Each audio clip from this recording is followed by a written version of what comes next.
and you go get to the point where you overspend and you say, oh my God, I have a child or I have a mortgage. And you say some things have to go. That starts like flexing that muscle, that selling muscle. It doesn't feel so bad after a while. Once you start getting like dopamine from selling, you can be a seller.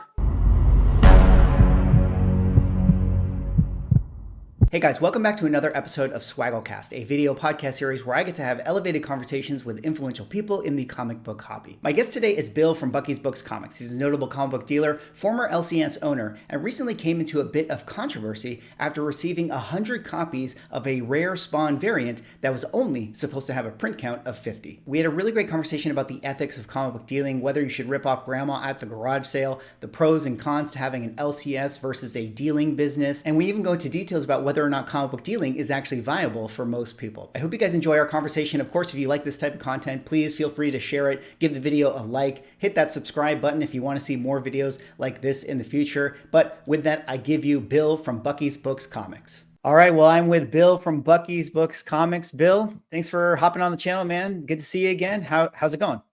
Mickey, great to see you. For those who don't know me, I'm Bill from Bucky's Books.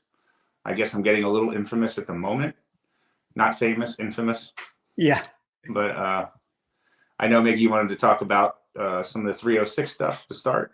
We can do that. Yeah. Well, I guess that was kind of a good segue to, kind of go into it. It's really funny. I mean, just a little bit of a backstory. Obviously, we've known each other for a little while now. We've done like panels together. You've been dealing in comic books for a long time. And a lot of the meat of the conversation, I think today I wanted to focus on was just the process of dealing comic books. But you kind of found yourself in this interesting Spawn 306 situation.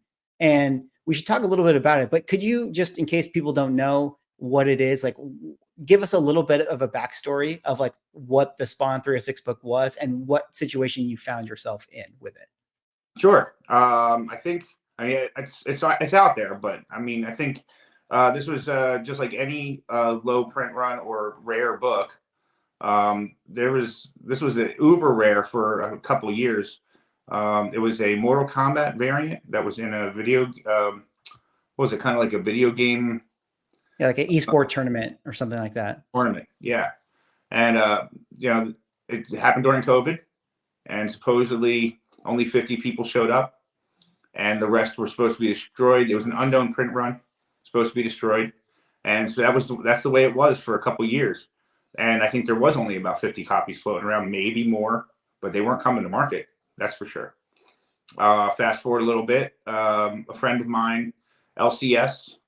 A little north of me, woman brought in, not somebody that knew what they were doing. They brought in 3 boxes of that copy. And I invested with him 100 copies. And eventually more got dispersed out to other dealers, which, once you get past 2 people that have a bunch of copies, it's a slippery slope. Once somebody posts a bunch of stuff, everybody's going to get a little spooked and start posting theirs.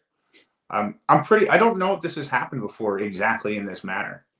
Right. I think maybe before somebody would take that and not disperse it. But there's a difference between an LCS and a personal, somebody that just has like no overhead. Just obviously the person needs overhead money. There's a chance to make a ton of it, or at least trade for a ton of it. He let it go. And once this stuff got out into eBay, there was, if you're doing auctions, then like every copy is going to be going for less and less because the rarity is the number of books they think are out there. Right. So everybody got to talking. Right. And I was not one of the people that was selling. I was sitting back and watching this happening, watching my investment lower and lower and lower as every auction, the price got lower and lower. Right. And it was a roller coaster ride for sure for me. The other 2 guys were in the black. So I don't think they cared too much about what the thing sold for. But I was saying, okay, well, what happened was I had gotten to a point where I sold a near mint copy of this, my near mint 9.4, for $250 to someone. And I was like, okay, I don't think this is the price. I think even at 500 copies, which there wound up being, I think this is worth more than that. Right. Because there's a lot of Spawn collectors, and it's near mint. It's not like fine, very fine. Right. So So I was like, I gotta get rid of this. Little bit of anger towards the other guys, and I thought, I think I need to get out of this completely before it dips to $80. And like everybody kind of knows what happened now. 71 copies. Boop, boop, boop, boop, boop. 99 cents, 1-day auction. Market decides. right. And the shitstorm that happened after that for a couple days for me was relentless. Yeah. Apparently, somebody's going to make it dangerous for me to go to New York Comic Cons. Oh, really? Well, there's definitely some crazy people out there. I mean, it is an interesting thing. Obviously, people listening, you have to wonder, right? Where it's like, well, like, what was that like? Like when you come into this book that here's like, okay, 100 copies for, and you previously to this, like, CGC 9/8 were selling at like this $5,000 range. So it's like, here you have this book that like you, for all you know, it's supposed to have only 50 copies, and then it comes into your hand. A lot of people are like, oh, well, why didn't this guy just slow drip them out, one by one? And that is certainly the temptation. Now, there might be like kind of this ethical side of it as a dealer, which we will, I want to later on in the conversation talk about, ripping off grandma, which is like a joke I make with people, but like, there is this ethical side of it. And like, what did you think about that? Like, how did you balance that? And like, what's your thoughts of like, I didn't sell. Right. What you're supposed to do. I sat back and said, I don't know what the hell to do with this. This is not against my nature. I don't think the other two guys were super profiteers either. I don't think they had this. I think they were operating with the market, because if you're doing auctions, you're letting the market decide. Even if you're not telling people how many copies there are, it's still better than holding back all 450 copies and dispensing one every 5 months. Right. That's the most unethical thing you could possibly do. And I don't think it was the nature of either the other two dealers, including me, to kind of do that. Like you kind of know, like, okay, if there was 450 copies or 500 copies out there, what would the price be? Like you kind of start feeling bad charging $3,000 for a near mint. Right. Which didn't only happened a couple times. Yeah. I mean, it does feel like, I mean, there definitely are a handful of people that might be holding the bag on it, but there are, I think that they're not my fault. The shotgun approach that you put them all on for up for sale all at once was one of the most unique things. I think I mentioned in the video I made. I was like, this is the most unique story and situation that I've ever seen. This is a special to Spawn. It is a question of like, I talk a lot about, or with other comic book collectors, through DMs, and we always talk about like, there's a lot of people that are sitting on all sorts of books, and it's a little bit different because this is a Spawn new comic variant or whatever. But there's like, I mean, think of all the people that like have 50 copies of AF-15s, and there are people who have that, and it's really interesting to think like, what would happen if someone just $1 start all their AF-15s? I mean, they'd be kind of stupid to do it, but like, well, imagine what that would do to the market. Like, what did you think was going to happen? I guess with your Spawn, or talk about that, like this idea of people sitting and stacking on comics. I can only tell you what happened with me, and I can tell you kind of what I kind of see now as what would happen.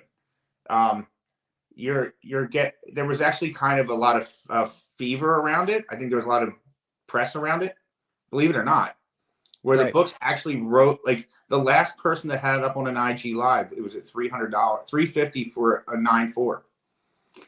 My 9.4s on average, these are raws by the way, $390. Now the lower grades went for lower, but I think overall, if they were once a week auctions, they would have been higher. So this literal dump has happened. It lowered the prices because not everybody has not everybody has an S ton of money. And I've already seen that the prices have gone up since my dump. So there was this kind of thing. The higher grades stayed high. The 9/8 still stayed kind of where they were selling for. And now all the grades are starting to raise again because now there's not as many online. Right. It's honest because people know how many copies there are now. And now nobody's putting them up except one at a time. And well, it's raising the price. Well, that's the funny thing is like, it's like you were saying, like there has to be a floor for this. Obviously the floor is affected based on what people think the print count is. But like you were saying, you sold one for 250 and you're like, you're like, knowing what you know about the copies, you're like, I still think that there's more value in it than this. And I think you probably did what just needed to be done, where it's like, you have this kind of unique scenario where everyone thinks there's a certain print run and then these things pop up out of nowhere. And then you just dump them on the market. You say, hey guys, market's got to decide this, you know, this unique situation. And the ones get swooped up, like, you know, people, the collectors absorb as much as they can. And then the new floor price is set. And yeah, now it is in a place where, you know, we've kind of seen them trickle up a little bit ever since that has happened. Who knows where it goes from here? I mean, what do you suspect, I guess, from a dealer's perspective and people who are Spawn collectors? And now this book is kind of has this, maybe it's dubious story behind it, or maybe it's a good thing. Maybe it's like an acetate type of book and people like to have it for that reason. But what do you suspect the future for this book is? I don't think it's going to be an acetate. That is a low point right there. But I think that everybody's going to grade their books. I don't think there's going to be any more that come out. You know, I could be wrong, but you know, the woman that brought it, she seemed to give that and like 8 other boxes. I think if she had more of them, she would have brought them, in my opinion. So so I don't expect more to come out. I think most people are going to grade their books. I'd say a little under 200 will be 9/8. And then next Todd McFarlane signing, most people will get them signed by Todd.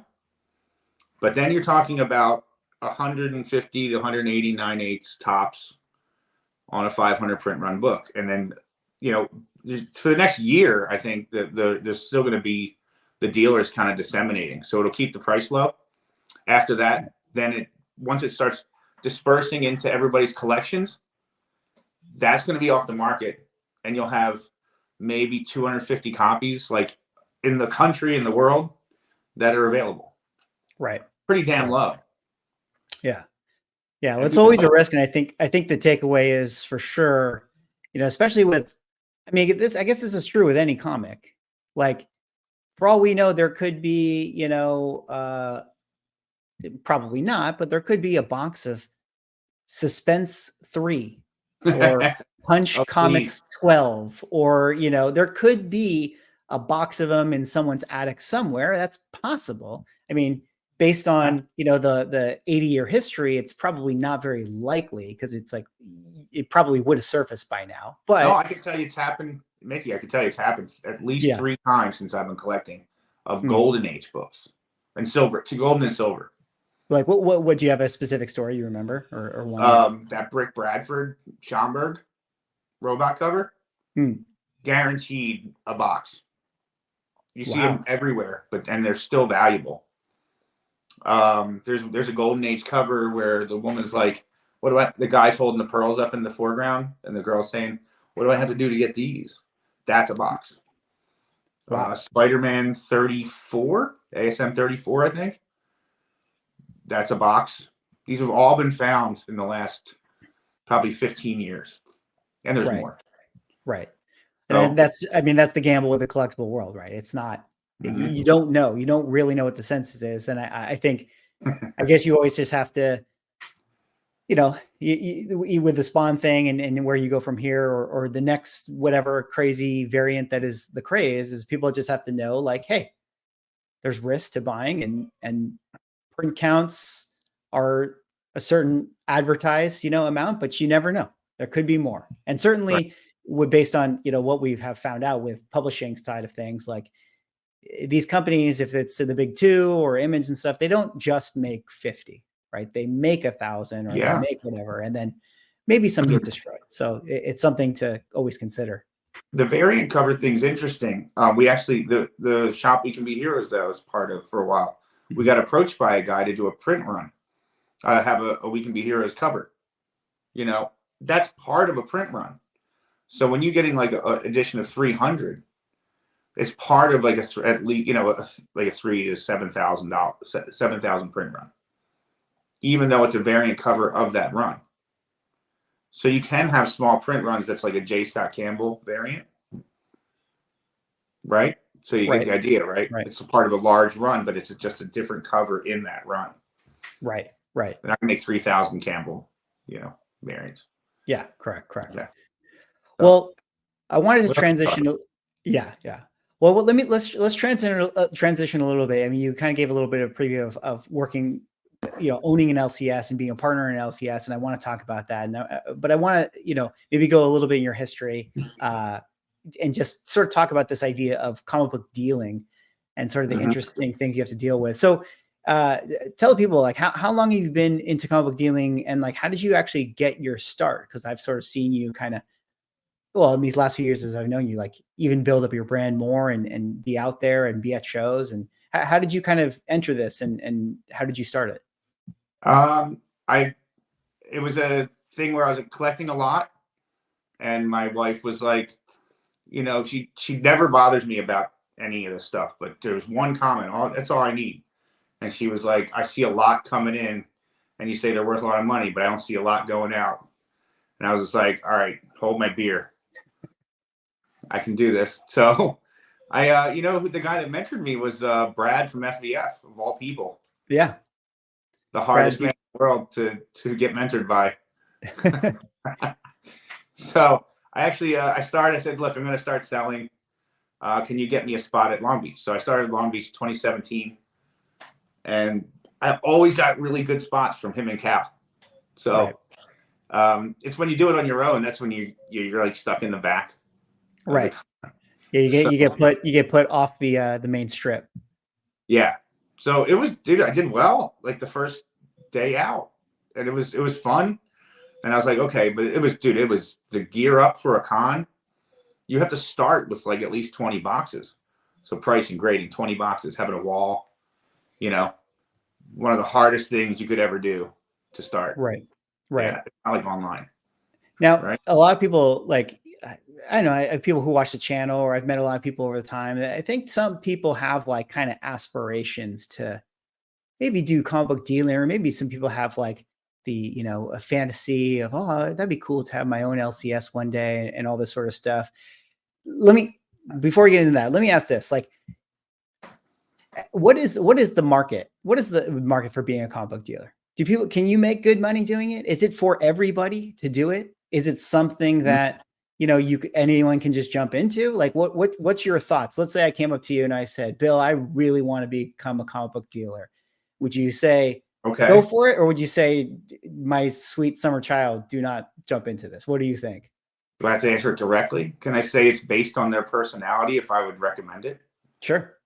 You got to be a real self-starter, and you have to be as professional as you can. The people that I know that are millionaires and can make millions off of this, they got a system, and they price right, or at least somewhere close to the market, and they grade really well, and they're professional. So if you think you're going to go in with 10 dirty boxes and start building your brand, that's a pretty bad idea. But if you're an attention for detail, and like you make sure that the customers have a chance maybe even to upgrade these books on the raws and give good deals all the time, you'll be successful. There's a lot of bad dealers out there that make a good dealer's job so easy. I mean, it's like, are you like making it so that if we just do a modicum of good business that, we're going to surpass you? Because that's what can happen. I think it's a lot of hard work in the very beginning, but once you get all your systems down, it's just a matter of buying at the right price and selling slightly below market, and everybody's happy. Right. And I assume that most people who do start, you probably start with your own like inventory, your own books that you've kind of acquired as a collector over the years. But like, what at a certain point, I assume that there has to be, if you want to do this full time. One, well, let me ask this: do you think you can actually do this full time? Can most people do it full time? And Yes, then there's a two, magic ingredient to be able to do this full time. What are some of those? Not anything that I talked about. The ability to find collections. So now that I'm realizing that I've had, sometimes people get such a big collection, they don't have to look for a long time. But the guys that can stay in it forever are the people that are like just balls out, they're going out. They have people searching for them, and they're constantly can get stuff in as they're pushing stuff out. And that's 90% of dealers can't do it, including me.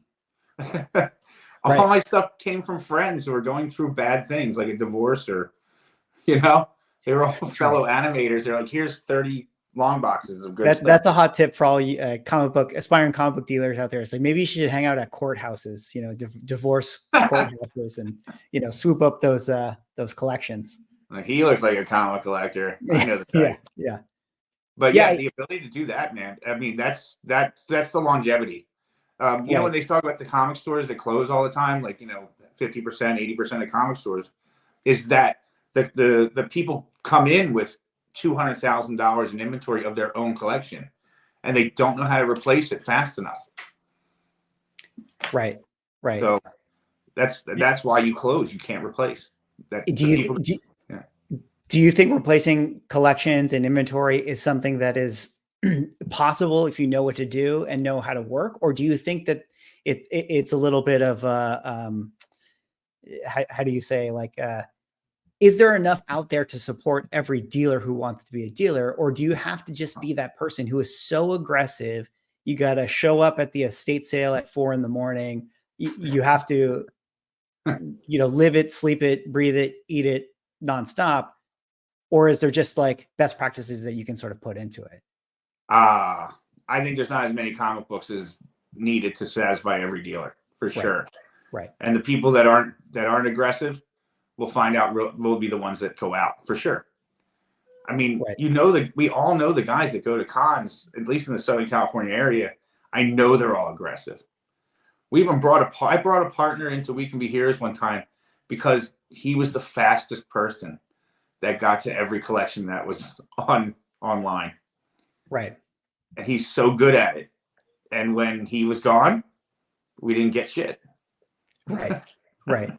Does having the LCS make it easier? Do you feel like it's like just a big billboard for people to drop in their collections? Yes. It's the number one reason to have an LCS. Almost everybody I know has at least, even if it's good or not, they're getting at least 3 collections a week. Sometimes 2 short boxes, sometimes 10 long boxes. But at least they don't have to look for it. Right. Yeah.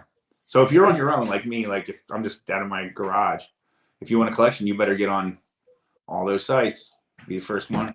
Facebook Marketplace, minutes, all that stuff. Yeah. Is it? Have you ever bought a collection? I have bought collections, but I've made mention that on my channel that I'm just like, it's not something that I'm proactively going to do. Like if one fell in my lap, if somebody just showed up and said, "Hey, I have this incredible Silver Age collection," of course I would buy it. But it's a different process of like, I am actively doing this versus like, cool, it just happened to show up. So if it happens to show up, I'll happily buy it if it's a good opportunity. But like it's, as you've said, and as other dealers know, like it's a whole other level of like, oh, I'm going to put out ads. I'm going to show up to estate sales. I'm, going every single weekend. I am at the garage sale or whatever, and doing that whole thing. And that's a different level. And yeah, it feels like, seemingly that people can be successful doing this, and you can definitely do very well to incredibly well if you get those good opportunities. But at the same time, like it takes a certain type of personality, Yeah. I mean, I always say, like, joke with my friends. I said, the better business model is drugs. Right. The profit margin on comics. Yeah.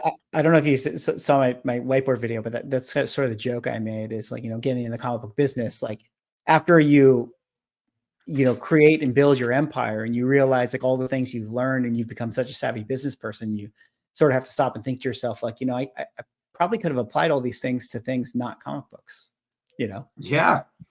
So that's kind of an Smart doing interesting this. reality. But let me ask this then, with the LCS, because you brought it up. You're somebody I know who has done comic book dealing and then also has been involved in an LCS. And you did say that obviously LCS, you can get 3 collections a week and stuff. What's your thought on that, or sharing your thoughts for people out there that are like, oh, it'd be cool to open an LCS one day. Like, stay away? Is it Yes. viable? Like, what's your feeling on being a dealer and going to cons versus actually having a brick and mortar LCS? I would say be as part-time as long as you can. Mm-hmm. You can build every skill that you need to run a comic shop, part-time at cons, selling online, doing some live sales and stuff. A lot of the business side of it, you can do part-time and you can grow and you can learn without all that pressure. The pressure will kill you. Right. If you go in not knowing all that stuff first, you'll probably not make it. And when you say pressure, you're saying like sort of the overhead that you have to meet every month with having an LCS. It'll force you to make weird decisions that you wouldn't make if you didn't have it. So too many sales, too many things like you lose money on a lot of stuff because you just got to pay rent. When you're part time and you can control when you make money and not, and you don't ever have to make money, then you make good decisions and you can learn the business slowly. So, and you kind of know when you're there, you're ready for a store. Okay, my taxes, I know my taxes, I know what percentage I'm going to make on things, how much I got to pay for all that stuff, what I can write off. You have to learn all that business stuff. Try and learn it before you go to a brick and mortar for sure. Right. Man, we got our ass handed to us for 2 years because we were learning on the fly. Right. And so do you think, a lot of conversation in the comic book market has been, LCS is going out of business and folding and all that sort of stuff. Do you think that is something this is just sort of a brick and mortar model that doesn't work anymore? Do you think that LCS is going out of business has more to do with them not running a business well? Or do you think there's other factors in, people who read comic books? There's just not as many comic book readers or collectors these days. What's your sense on that? Well, this is definitely the downtime, right? What's your graph? But yeah, it's been a slow decline for a year and a half now. I wouldn't recommend anybody start one now. If you've established yourself and have some customers, it's time to pivot to something else. A smart business owner pivots to cards, start and some Pokemon cards or whatever is the flavor, and you just start bringing those in for a little bit. You have to be able to change every single time there's a downturn or something.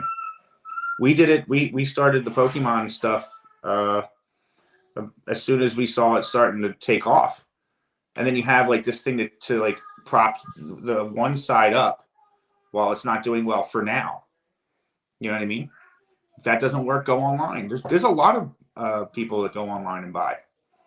So, Whatnot, people did Whatnot. That's all little facets to keep you alive. Yeah. Right? Yeah. If you just do comic books and you don't go with the trends, you're toast. Yeah. It does feel like, the burden of the LCS is that you have to sort of be a general collectible store versus a comic book store. I mean, when times are good, you can be. Right. Even boom, you could just set up to 8 by 8 foot tables in an empty lot. You could make a ton of money. Right. I wouldn't recommend it. Definitely not recommend it right now.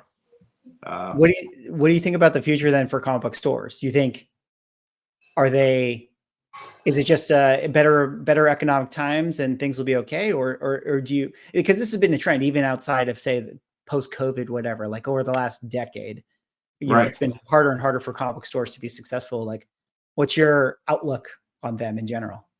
The good ones will stay. Hmm. I mean, we've been to good ones. I mean, Right. I'll even give a shout out to House of Secrets. It's my favorite comic store of all time. They don't seem to be having trouble. They have, pull lists, like 250 people in a pull list. So because they run a great shop, they have good personalities, they give good prices, so they'll survive. If you're new or if you're not that great at what you're doing, you're just not going to make it in this economy. Okay, so the establishment. I mean, we belong to a couple.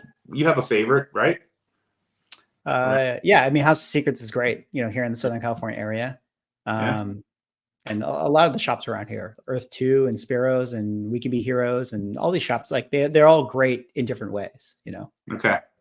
Right. So that's all. That's all I can say. The strong will survive, just like any business. Right. But don't start one now. Right. Well, good advice. Well, let me ask this then too, and transition it again. We talked about earlier in the thing. I'm curious if you could share your thoughts on like sort of the ethics of collection buying. You talked about the LCSs people coming in and selling their comics at LCSs, or maybe you're a dealer going around or whatever. And then the joke I always use is ripping off grandma. And the example I always say in the extreme is like, oh, you go to a garage sale and she's got an AF-15 there and she just sells it to you for $20 because she doesn't know what it is. Right. What's your thought on that? And I realize like, hey, her price is her price. And I'm not saying that I'm a saint and I wouldn't just say, okay, here, $20.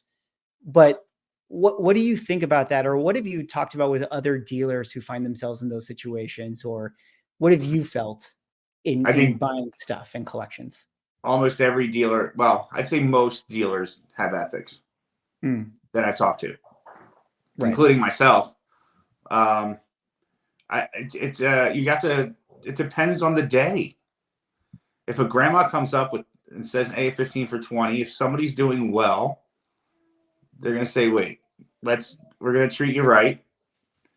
And here's what it's. We can give you. You say $20, I can give you 5,000.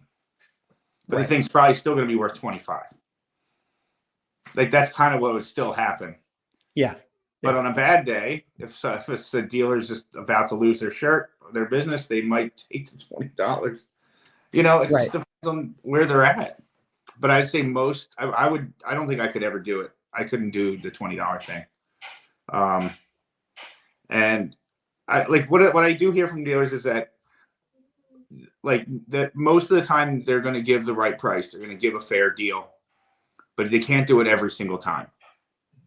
Sometimes they feel like they have to win.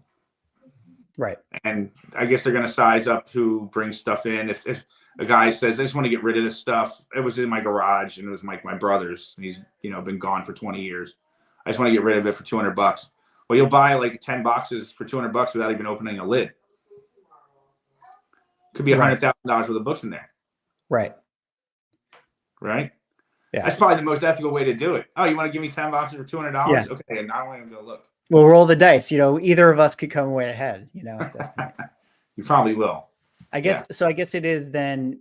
Yeah, it's interesting. I mean, the AF-15 scenario I say is probably very, very infrequent of how it actually happens, right? Like, and the reality is, if you don't buy it for $20, somebody will. So maybe it's a little more cutthroat in those scenarios. But I imagine that a lot of times it's hey Bill, I'm looking to sell my collection, and you look at their collection, and you're kind of like, okay, like 50 to 60% of the value, and there's sort of this give and take and push and pull. And is that kind of how it mostly goes? Yes, that's the normal one. And a lot of times people know what they're bringing you to. Right. And you have to get them down to 50%. Not realizing that you got to pay probably about 20 to 25% on taxes. So your profit margin is about 25% when you buy it at 50. So once you explain that, usually you can work out a deal. I'm very fair. They used to like laugh at me because I always overpaid for collections because I'm a collector first, and you're Yeah, like, oh, 50, offering somebody $2,000 on a $4,000 book. It's like, I feel like I'm robbing them because I'm a collector. yeah. I feel like But that too. I get made fun of, in the very few collections I've bought, I've paid what I feel like is pretty fair, and people have teased me of like, I think that you were really nice to give him what you gave him. I'm like, but it was pretty fair. Like it was pretty fair, I'm sure for a dealer, yes. Yeah, yeah. Well, here's the question for you, Mickey. If you were down to your last $100 and you didn't know what meal you were going to have next, or you're 3 months behind on your rent at your comic shop, and the woman comes in with the AR-15 for $20, what would you do? You got to do what you got to do. You know what I mean? Like that's the thing. You got to do what you got to do. Right. And it really is a tough situation because on the one hand, it's like in a vacuum, it's easy to say, well, what I would do is this. And then there's a difference of when you're actually in the situation, that's when like the reality of it actually unfolds. Mm-hmm. And I think it feels like, and I'm sure you would echo this, is like, again, it's all case by case. If you go into an antique shop and they have an AF-15 there for $100 behind a glass counter, like you probably have no issue paying $100 because it's like this antique shop has had it there and however long, and they priced in, they did what they did. That's one thing. And then there's like someone bringing you their collection. My grandfather passed away. I have no idea what comic books are here. And then they drop an AF-15 and it's like, okay, maybe you can say, hey, just so you know, this is a little more valuable, or you're an LCS or you're an establishment and you have sort of this reputation. Maybe that scenario, Well, nobody talks about buyer ethics to dealers. Oh yeah. If you're gonna, what are the buyer ethics? $100 a buyer, there are no ethics. Oh yeah. You don't tell a dealer, wait a minute, I think you messed up here. You're trying to sandwich it between 3 books. That's true. Nobody ever has, no dealer ever says, hey, that book I sold you for 100 that's now worth 10,000, you owe me, 10% on that. No, but I say if a dealer messes up, it's on them always. It's on them. Yeah. It's their fault if a dealer messes up and doesn't catch it. Yeah. So absolutely. It only happens the other way around. There's only dealer ethics towards people selling collections. Yeah. Well, wait, maybe people want to hear about this because this is really interesting. Can you just talk a little bit about like when you do buy a collection, like what some of the what are some of the best approaches with it? Like how would you do it? Because I realize like, you might go to someone's collection, maybe they kind of have what they have or they know what they have and they say, and they value it at one thing, but how they value it is it's like, they're putting a premium on their value of it. And what's the process? Let's say you go into somebody's collection, it's 10 long boxes. Like, I mean, maybe you're going to sit there for hours and go through every single book, or maybe you have 30 minutes to kind of look through. Like, can you tell? You always have just 30 minutes, unless it's a really good friend. I would pull keys every time. So especially big keys. So you do 3 piles. The bulk will be what's left. So you're pulling the biggest keys, and then you're pulling kind of slight, like maybe $50 and above books. And that's what you're going to make the real deal on, and the rest is per box. And that's how you get out in half an hour. So, if you have a $1,000 book, a $500 book, $800 book, these are the ones that you're going to offer 50 to 60% on. And then you'll have like the smaller, maybe 100 good ones that you've pulled out. Try and average them out, do a half of 50% deal on that. The rest, I mean, you're talking $60 to $100 a short box. It's kind of where you got to do it to go through it fast. Right.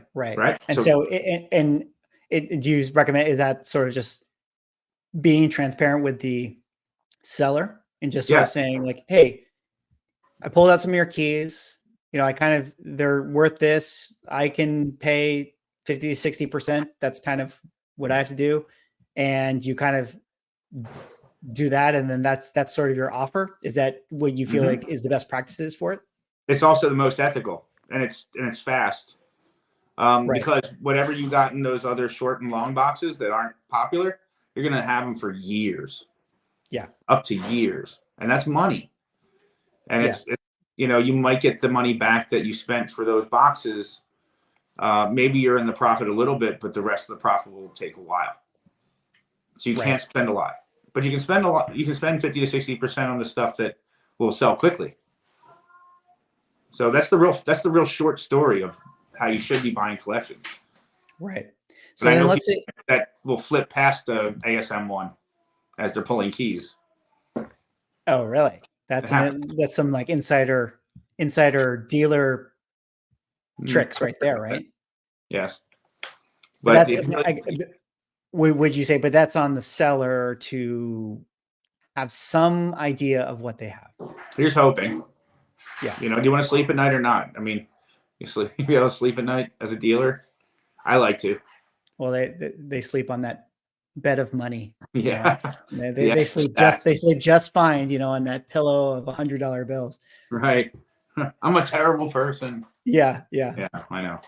So, but well then, okay. So let me ask this. So once you buy your collection, because I think people are interested in this stuff, is you bought a collection and now you valued it at the keys. So let's say that you bought it based on the keys, 60% value, whatever.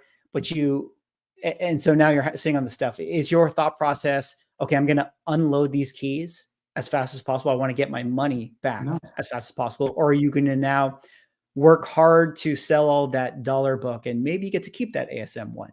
What's your thought process on that? Man, that's the way you always want to do it, but it never happens that way. Well, no, it doesn't. That stuff's hard to sell. I mean, I think I'm still trying to figure out the perfect way to sell a whole collection. I think I know what to do, which is the cheap stuff, just get it on eBay on an auction. Like 99, I would like to do 99 cents or at least half the value of what it's actually worth, what it sells for. So let's say a book sells for $10, put it up for $4.99 on eBay and get all the cheap stuff up there, like now, while you're pressing and cleaning and grading your keys. So let's then see how much you can get back that you paid for the collection in 7 days. Right. I think that's the best way to go, right? Drop them as lots even, right? Yeah. If there's a run of Hulk fill books, boom, here, 20 Hulk fill books. Yes. I'll once in a while I did a driveway sale in the spring, and it was fun as hell. But I spent fucking 3 months preparing for it. And everything was 50% off. Right. And I had a good time. I know people were happy, but that's way more work than throwing it on eBay. Yeah. You want to get rid of it. So local shows, garage sales, that sort of thing. Fastest way to do it. But that requires a lot of pricing too. Well, if you put them up for 99 cents, you don't have to. True. And I've done it. Let me ask this then too. A lot of people talk about, the comic book dealers and having old stickers on books when they go to a show and it being a 2021 price and the thing like that. What's your thought on that as far as like what a dealer, how often should you be repricing? I know that it's tedious. I know it's taxing, especially if you're somebody who's, let's say you're doing it full time and you're going from one show to the next, or you're at least doing one show every, twice a month or whatever the case is. Yeah. What's your thought on that? And what's the reality of being able to reprice all your inventory? Well, we're back to not having to. Finally. I mean, it was a fuck you situation to every dealer for the last 2.5 years. I wouldn't even approach it because when it got hot, you couldn't price them up fast enough. And then at the height, it was like you had to almost every month you had to change them higher if you were going to do that. I know a lot of dealers that didn't and just sold well. But on the down, like the last year and a half, if you had 20 boxes, my God, you would have to price these down every couple months. But we're finally at kind of like a level where the prices aren't changing for non-keys. So Right. all you have to kind of think of is, okay, I got to change my wall. I got to check my wall every show, make sure. And that'll fluctuate more because it's like, more volatile. But if you have Right. now you have like a VF bronze or silver non-T, you're pretty good for about 4 or 5 months, maybe 6, Yeah. right? Yeah. If it was a year, you'd be at Overstreet, like you'd be just once a year. Yeah. Well, But we would hope some of those bronze and silver, those high grade fill books that are still desirable didn't spike. So maybe they're still right where they should be. yes, can they go lower? I can't imagine things going lower It's than, always possible. You never really know. yeah. I'll watch your graph for next month. Yeah. Yeah. Well, I'll keep everyone posted. All right. Well, Okay. let me ask this. So you've been a collector. You went into being a dealer. And at one time you mentioned to me before that you were like, I'm selling it all. I'm selling it all. Can you unpack this a little bit as far as like, I guess, being a dealer and also being a collector, and you have like this balance of like, oh, well, this is my stuff and then this is the business's stuff and all that. I imagine that the lines start to blur a little bit and you start to think like, okay, well, what in my collection is actually going to go for sale and stuff. Like what's that process and journey like been for you, and maybe thoughts that you could share with people? Okay. You start out, every collector that has a little bit of money starts out being a hoarder. So you want to acquire because your 10-year-old self says, I could never have this as a kid. I'm going to get it all and I'm going to keep it forever. And I'll sell everything else. And you wind up overspending. And it's not just me. Almost everybody I know overspends because there's tons of opportunities once you're a dealer. Tons. There's always somebody selling something at a great deal, or you find something while you're out at a con at a great deal. And you'll get to the point where you overspend and you say, oh my God, I have a child or I have a mortgage. And you say some things have to go. And that starts like flexing that muscle, that selling muscle, where doesn't feel so bad after a while. So once you start getting like dopamine from selling almost as much as collecting, forget it. You can be a seller. You can sell the things that were in your collection. And I'm telling you, it's just as exciting to sell as collecting at this point, which is crazy. That's why. And so what I won't get rid of from my collection is if it's something I never see and I probably won't find again, it stays. But I was willing to sell my AF-15, my FF1. How many FF1s you seen for sale this year? How many AF-15s? Yeah.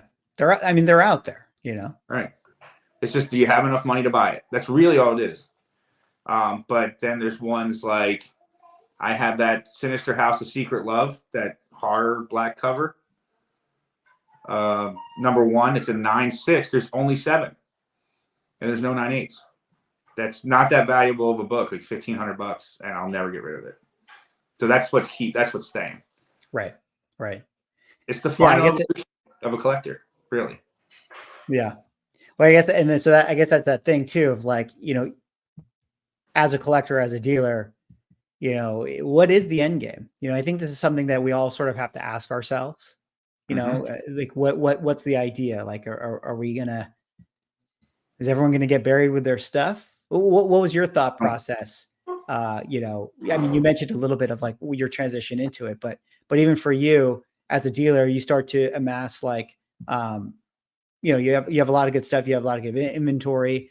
How long do you want to do it? So what's your end game with your collection, or how long do you see yourself doing this? Oh man, the rest of my life if I can. This shit's awesome. It's fun. It's fun to collect and sell. So, but personal collection, I'd like to have about 2 boxes at the end. Well priced, and tell the wife, it's in the closet, and then she can just sell it easily. Until then, we got a lot of years left. Let's just have fun with it. Yeah. What's your end game? I think that's a good question for you with all those slabs behind you. Oh man. Well, what I always say on my channel is everything that's on the wall behind me is what I'm currently keeping. You know, everything else has a price. I mean, certainly everything has a price, but like Right. this is generally what I'm currently keeping. And then, you know, it's always a revolving door and that whole thing. And so, yeah, it's like, you know, a manageable amount. I think at the end is where you want to be. Share with what you were saying with that, where you're like, I think a lot of people, it's maybe not, it's not a burden. I don't know if I'd use the word burden, but it must be tough if you know, leave your collection in the hands of, you know, your family and they have to deal with it and if they don't love it, right? Like, so is Yeah. that's part of the thought process, right? Yeah. You don't want to burden your family. It's not about like them getting their grubby hands and not knowing what to do with your collection. You don't want to do this to them. No, I mean, unless like you have a son or daughter that's really into it, that really wants it. But I don't hardly know anybody whose kids are dying to save their collection, especially if it's very valuable and can change their lives. So let's enjoy it for what we have now, you know, and you know, I do know guys that are in their 70s that are still collecting, and their kids are just like, what are you doing? Right. You know, like, Me, how, you know, I don't know what to say to that, but going back to the collection thing, I'm actually really interested. What would you say in your history of like being at the LCS or being your dealer and having people sell their collections? Who is the demo? Is it like 9 times out of 10? Is it like, oh, these were my grandpas or these were my dads or whatever, and I'm selling? Or is it people who are like exiting? They're in their 70s and whatever, and they're exiting. no, it's young people needing money. Oh, That's a interesting. lot of it. They also overspend. So they come in. I would say maybe 10% of the time, it's a family member stuff. Nobody, I don't know anybody that comes in with a good collection that says I'm getting out. I've heard of one in the last couple of years, but it's usually a family member who died, or it's people that with newer stuff that need to make rent. That's most of it, honestly. Right. Yeah. That's interesting. So it's kind of a good cautionary tale, right? Is like, you don't want to put yourself in a situation where you have to sell. You should Yeah. only spend what you can afford to lose, right? Yes. I refused. So one of the reasons why I kept going to doing the lives was that I really didn't want to sell my collection at a certain point. And the only way you sell $20 items is to do conventions or do Instagram lives. I mean, that was like the way to do it, better than eBay at the moment at that time. So you develop systems so you don't have to sell your collection. Right. And here we are selling the collection. Yeah. Here we are. That's all I have to say. What are you going to do? Yeah. Well, Bill, I think I've taken up a good amount of your time. It was really, really fun. Great talking to you, sharing your dealer wisdom with everybody. You got any little final thoughts for anyone out there? I know a lot of people who watch the channel and stuff, like they're interested in, you know, the dealing aspect and selling and trading and all that stuff. Like, any little final little words of wisdom? Should they do it? You mentioned it's a lot of fun. What do you have for them? I have one word of wisdom, or one paragraph or something of wisdom for anybody that wants to sell. The most important thing you should think about to be successful is, if you were buying the comic from you, would you be happy? And it is a golden rule situation. So always think about what the customer wants to see and what kind of deal they want to get, and gear your business to that. That's it. Well, great words of wisdom. You know, Bill, thanks so much for hopping on the channel today, and best of luck with the rest of the year, and we'll see you on the next one. Thanks, Mick. Maybe we'll do WonderCon together.